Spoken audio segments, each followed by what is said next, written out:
HOA president fired me in front of my clients, but she had no clue what happened next.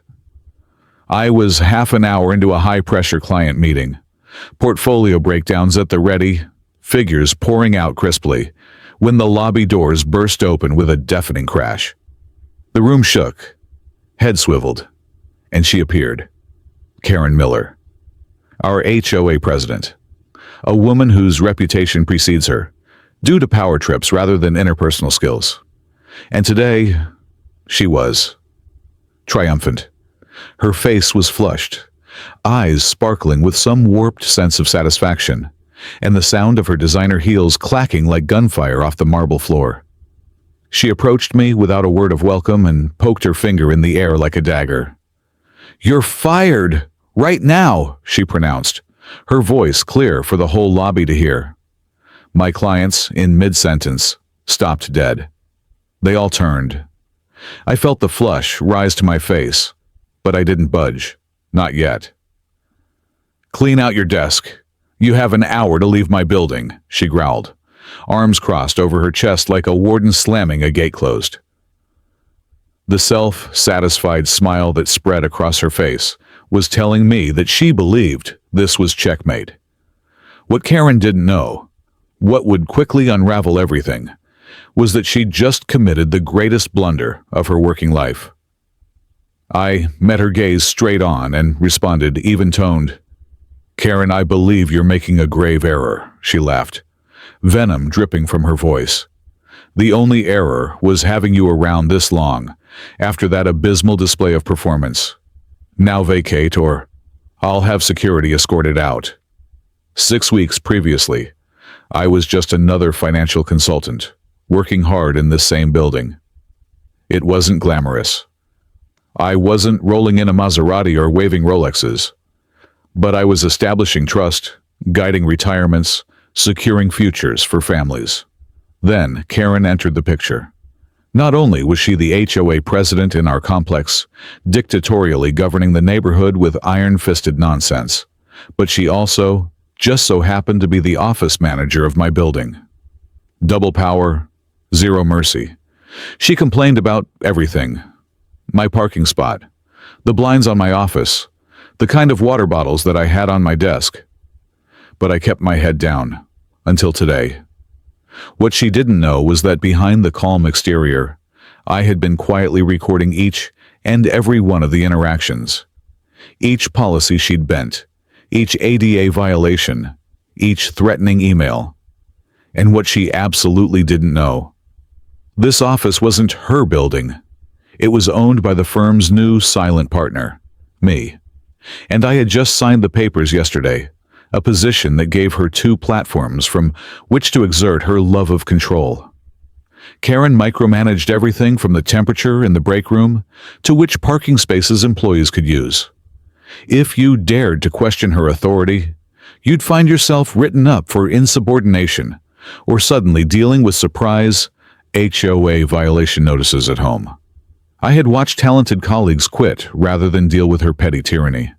But my situation had changed dramatically, though no one at work knew it yet. My uncle had passed away 2 months ago, leaving me a substantial inheritance that I had decided to invest in real estate. When I discovered that the very building where I worked was up for sale, it seemed like a perfect opportunity.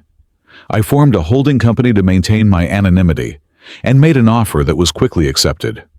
The closing was scheduled for the following week, but I had kept this information completely confidential, continuing to work as usual while the paperwork was being finalized.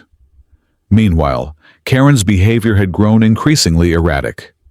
She had begun sending daily emails about workplace etiquette violations and installing security cameras aimed directly at employee workstations. At our monthly HOA meeting, she had pushed through arbitrary new rules about holiday decorations and lawn maintenance schedules, finding residents for infractions as minor as leaving a garbage can out for an extra hour.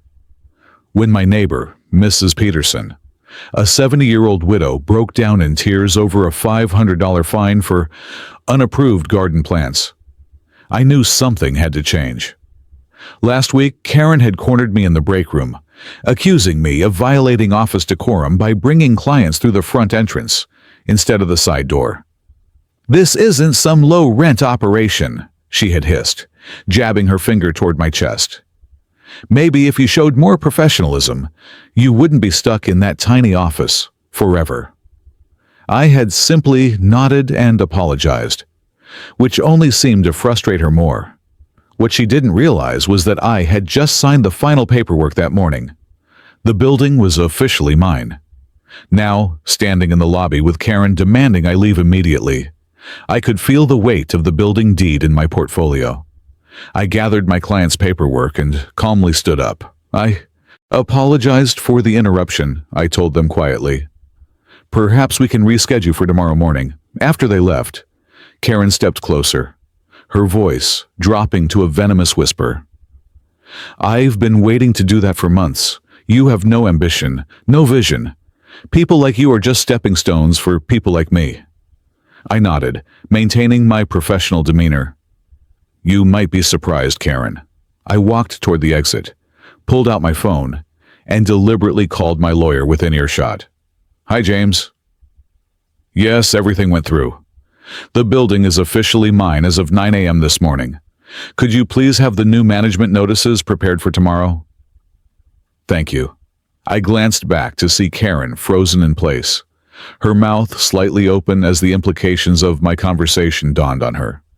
Without another word, I walked out the door. The next morning, I arrived early with the property management team. We posted notices throughout the building, effective immediately. Smith Properties is the new owner of Oakwood Professional Center. All building management inquiries should be directed to the new property manager, David Williams. At precisely 9 a.m., I watched from the new security monitors as Karen approached the main entrance and swiped her access card. The light remained red, and the doors stayed locked. She tried again, then began pounding on the glass doors. The security guard approached, pointing to the new management notice. I could see her face contort with anger as she read it. When David finally let her in to explain the situation, Karen stormed past him and headed straight for her office, only to find the locks had been changed. By this time, a small crowd of employees had gathered in the lobby, watching the scene unfold with barely concealed fascination. "Where is he?" Karen demanded, spinning around to face the crowd. "Where is that nobody who thinks he can play games with me?" I stepped forward from my position near the elevator. "Good morning, Karen." I believe David was explaining the change in management. "You," she laughed, but it came out more like a strangled gasp. "This is some kind of sick joke. You can't afford to buy this building." I smiled gently. "Actually, Smith Properties is my holding company. I purchased the building last week and the transfer of ownership became official yesterday morning, about an hour before you attempted to fire me." The color drained from Karen's face as she processed this information. "That's impossible. You're just a financial advisor. You drive a 10-year-old Honda." "I believe in living below my means," I replied calmly. "But that's neither here nor there. As the new owner, I've hired a professional management company to oversee building operations. Your position has been eliminated, effective immediately." Karen's shock quickly gave way to rage. "You can't do this to me. I've managed this building for 7 years. I'll sue you for wrongful termination. You're welcome to speak with my attorneys," I said, handing her a business card. "But you should know that I have extensive documentation of your management practices, including testimony from employees about workplace harassment and intimidation. Now, I need to ask you to vacate the premises. Your personal belongings will be packed and delivered to your home address."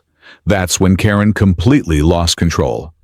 She started screaming obscenities, her face turning an alarming shade of red. She grabbed a potted plant from the reception desk and hurled it across the lobby, narrowly missing an elderly client who had just walked in. Then, she turned to the reception computer and shoved it off the desk, sending it crashing to the floor. "This is my building," she shrieked, knocking over chairs as she moved toward the reception desk. "Mine. You're all fired, every single one of you." David immediately called security while I tried to calm the situation. "Karen, please stop. You're only making things worse for yourself." She spun toward me, eyes wild with fury. "You think you're so clever, don't you? Well, I'm still the HOA president. I'll make your life a living nightmare. I'll find every violation on your property and fine you until you're bankrupt." Security arrived quickly, but when they attempted to escort Karen out, she slapped one of the guards across the face. At that point, David had no choice but to call 911. Within minutes, 2 police officers arrived and attempted to reason with Karen, who was now barricaded behind the reception desk, threatening anyone who came near. When the officers approached, Karen tried to shove past them toward me, screaming that she would destroy me. The officers had no choice but to restrain her, and despite her struggles and protests, she was handcuffed and informed that she was being arrested for disorderly conduct, destruction of property, assault, and trespassing. As the officers led her toward the exit, Karen continued to shout threats and promises of retribution. The entire lobby fell silent as the doors closed behind them, the echo of her threats still hanging in the air. The following week, Karen appeared in court and was charged with 3 misdemeanors. The judge, clearly unimpressed with her continued insistence that she was the victim, sentenced her to 100 hours of community service, ordered her to pay $7,000 in damages to the building, and issued a restraining order preventing her from coming within 100 feet of the building or contacting any of its employees. But the final blow came from the HOA board itself. An emergency meeting was called, and with footage of Karen's arrest circulating among residents, the board voted unanimously to remove her as president. When informed of the decision, Karen collapsed into her chair, mouth opening and closing wordlessly as her last vestige of power was stripped away. For the first time since I'd known her, Karen was completely speechless.